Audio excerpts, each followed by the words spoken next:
বন্ধুরা, দেখো আর একটা রেসিপি নিয়ে চলে আসলাম। এটা কি ভাজা হচ্ছে বলো তো বন্ধুরা? এটা ঘিটকলের যে ডাঁটাটা ছিল সেই ডাঁটাটা দিয়ে আমি একটু সিদ্ধ করে ফেলে দিয়েছি। খানকুন পাতা না কি বলে ওইটা, ওই পাতার ডাঁটাগুলো আমি একটু সিদ্ধ করে ফেলে দিয়েছি। ফেলে দেওয়ার পরে দেখো এগুলো খেলে গায়ের ব্যথা কমে যায়। একটু রসুন দিয়েছি বেশি করে, একটু কাঁচা লঙ্কা আর একটু পেঁয়াজ দিয়ে এই যে ভাজা ভাজা করলাম। রসুনটা একটু বেশি দিয়েছি, মানে এগুলোটা খেলে একটু বলে গায়ের ব্যথাও কমে। দেখতে বন্ধুরা, আমার ভাজা ভাজা হয়ে গেছে, আর ভাজবো না।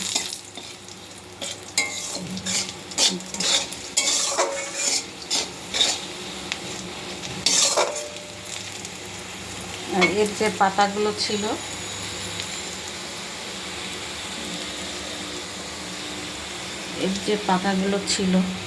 সেই পাতাগুলো এই যে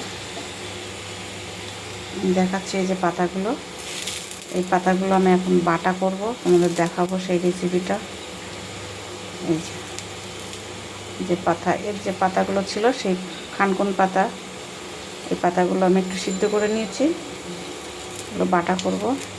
এই যে পাতাগুলো দেখতে পাচ্ছ, এই পাতাগুলো বাটা করবো, এই রেসিপিটাও দেখাবো তোমাদের।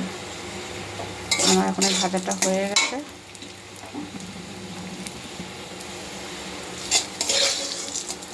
দেখতে পাচ্ছ একটু এরকম করে ভেজে নিয়েছি। এগুলো খেলে, রসুন দিয়ে একটু ভাজা করে খেলে গায়ের ব্যথাও কমে।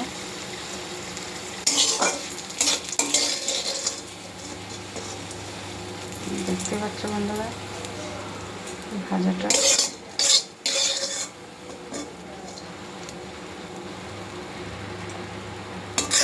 এর মধ্যে রসুন একটু থেতে দিয়েছি আর একটু গোটা গোটা দিয়ে দিয়েছি, এই দেখতে পাচ্ছ।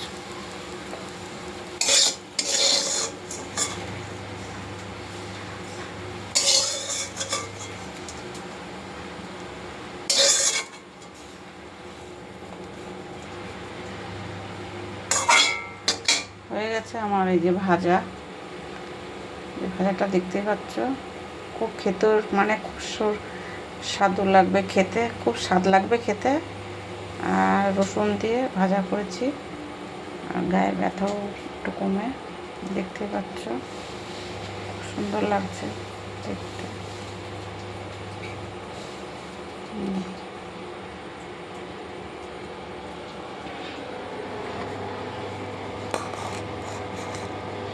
হয়ে গেছে আমার ভাজা।